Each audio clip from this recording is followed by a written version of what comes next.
Okay. So,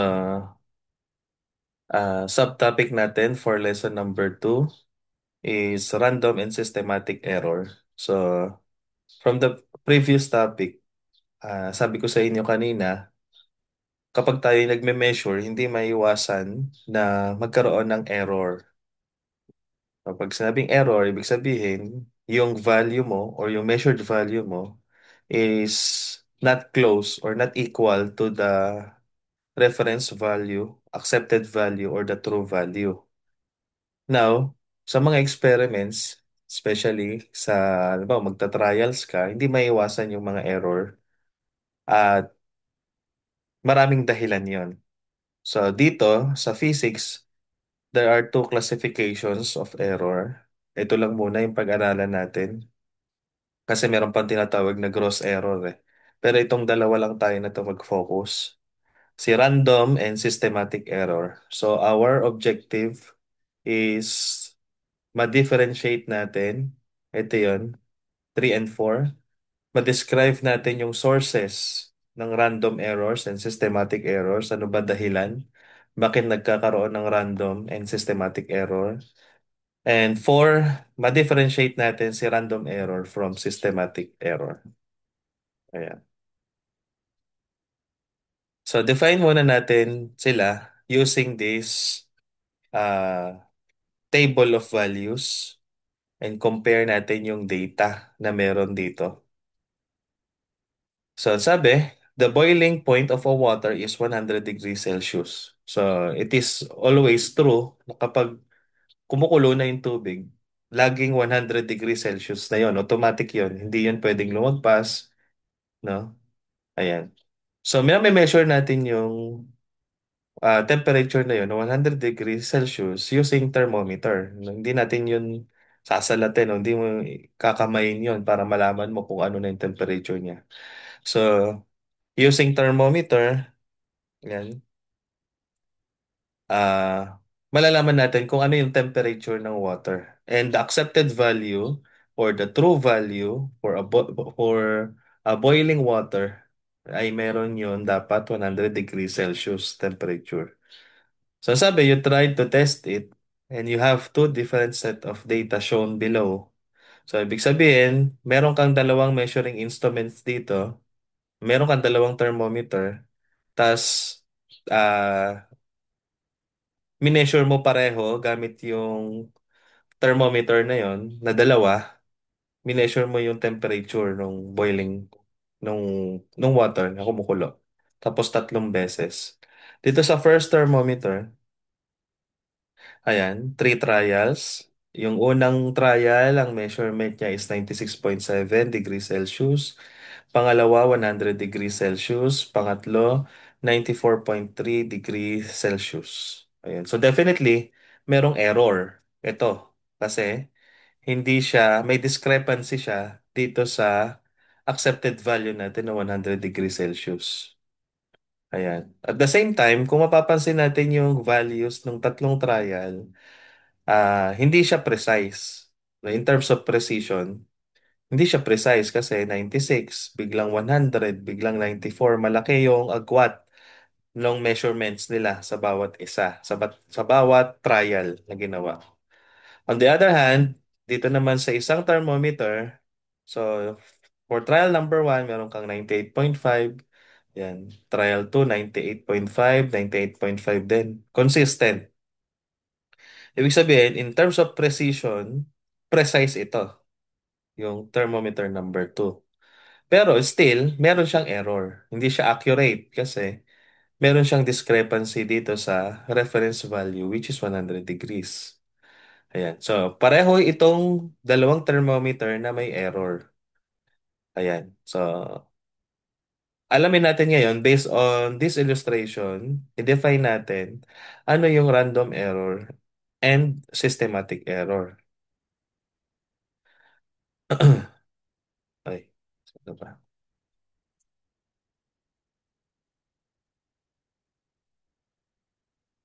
Ayan, ito. Random errors that occur randomly. Kaya siya random error, randomly. Pag sinabing randomly, parang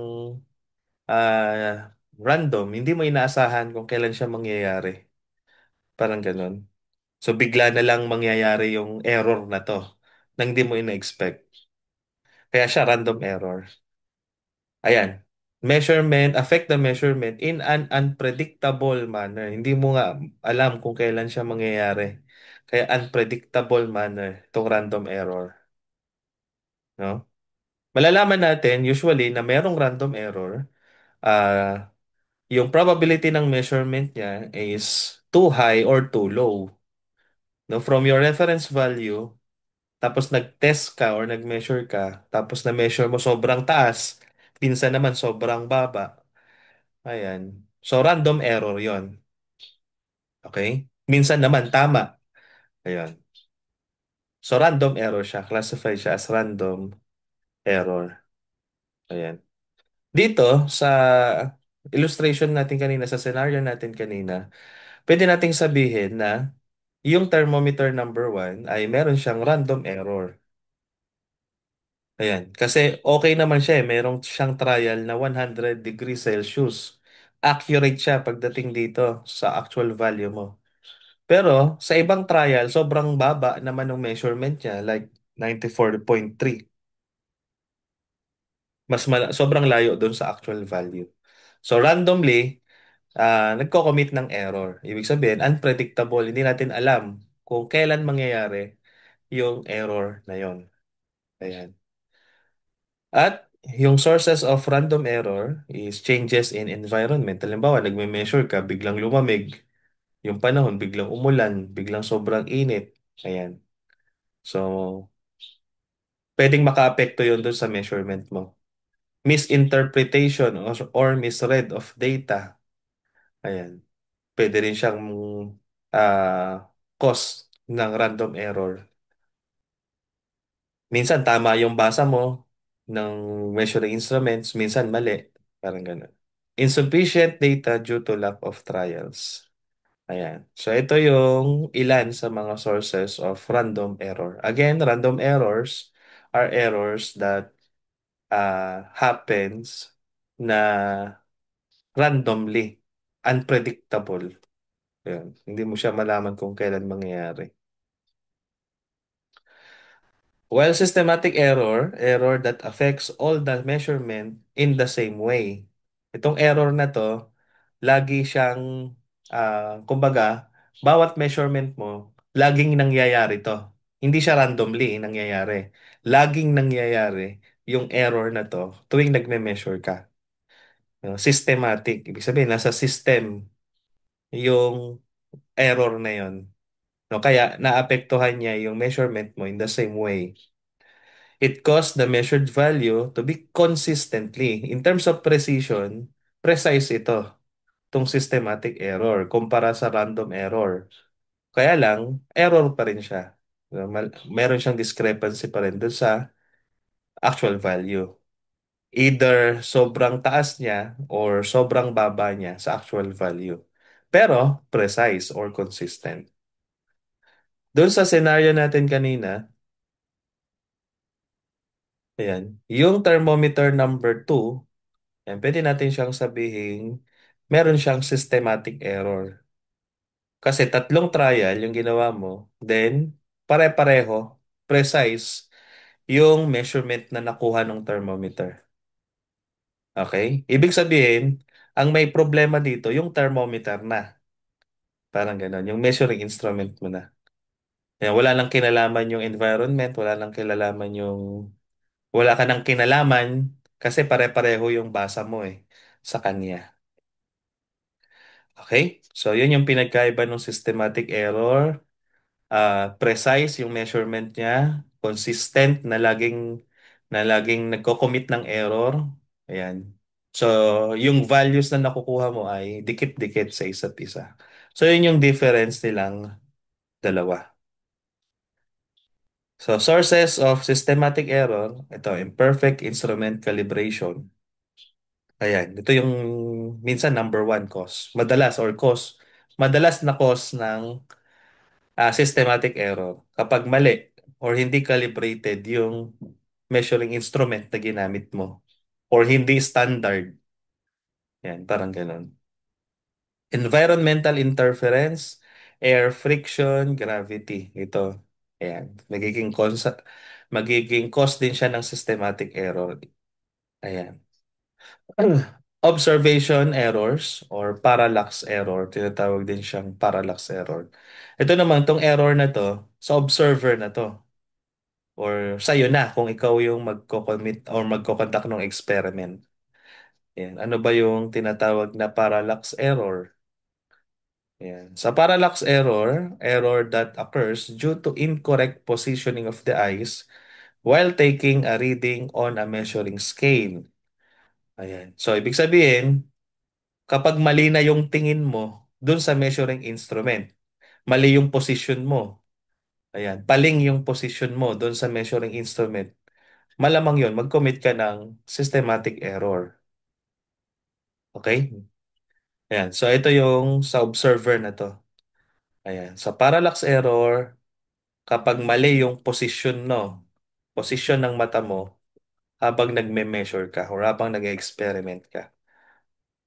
Okay? So, based dito sa picture, ayan, ang best na way para mag-read ng measuring instruments, especially ito, ayan, kapag mga ruler o kaya yung mga ano natin, yung mga tube, ano ba yun sa mga volume flask, mga ganun. Ayan. Kailangan perpendicular ka dun sa measuring instrument. Pantay ka. Ayan. Ganito. Ayan. Kasi kapag nasa taas ka or paling yung tingin mo, tagilid yung tingin mo, magkakommit ka talaga ng error. Kasi hindi papantay dun sa measuring instrument. So, dapat perpendicular ka sa kanya. Ayan. Okay? So, yun yung dalawang klase ng error na pwedeng mangyari, classifications of error kapag tayo ay nagbe-measure. So, tandaan natin yung difference nilang dalawa. Okay? Now, measurement uncertainty. So, uncertainty, parang walang walang kasiguraduhan. Hindi sigurado. Ano. Ayan. So, measurements performed in instruments, however, measurements performed in instruments, kasi gano'n naman talaga, hindi mo naman ma-measure yung isang physical quantity kung wala kang measuring instruments. Kaya lang, sabi, no instruments can read to an infinite number of decimal places resulting to uncertainty. Ayan. Parang measuring parang hindi ka sigurado. Ayan. Kailan nangyayari 'yon? Na hindi ka sigurado dun sa measurement na ginawa mo. No? Nangyayari daw 'yon kasi yung mga measuring instruments natin, limited lang talaga yung kanilang pwedeng i-measure. For example, ito, may mga measuring instruments na katulad ng ruler. Mame-measure mo lang yung isang object kung ah, tatapat siya dito sa mga guhit na to na meron sa isang ruler. Pero kapag yung object mo, halimbawa, napunta doon sa gitna ng dalawang guhit, ayan, hindi mo na alam kung ano yung exact value niya.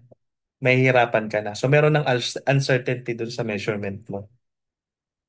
Okay? Either sumobra ka or magkulang ka ng konti. So, ito, halimbawa, which ruler has greater uncertainty in terms of measurement? So, dito sa metric ruler A, ayan, in terms of cm, ayan, cm lang yung nakalagay, 1, 2, 3, 4, 5, 6, 7, 8, 9, 10. So, meron kang 25 cm. While dito sa ruler letter B, naka-cm din to, 1, 2, 3, 4, 5, 6, 7, 8, 9, 10. Kaya lang, meron pa siyang maliliit na guhit na gano'n. Yung mga mm, yung mga millimeter. Ayan.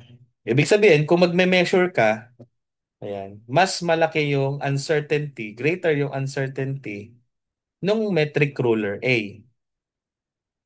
Ayan. Kasi hindi mo siya, halimbawa, yung measurement mo, yung object mo, napunta dito, ito, yung color yellow na yon, Nasa pagitan siya ni 12 at 13. Ano ba siya? Hindi mo alam kung yan ba ay 12.5, 12.75. Okay? Kasi hindi detalyado yung measuring instrument na to. Pero dito sa kabila, sa metric ruler B, mas eksakto yung magiging measurement mo. Mas konti yung uncertainty ng measurement mo kasi maraming guhit, no? Mariread mo siya, mababasa mo siya ng maayos, ng mas eksakto. So, yun lang naman yung measurement uncertainty. Ayan. So, yun yung mga ilang errors na pwede nating makommit kapag tayo ay nag-experiment, especially dito sa physics. So, that's it for accuracy, precision, random errors, and systematic errors.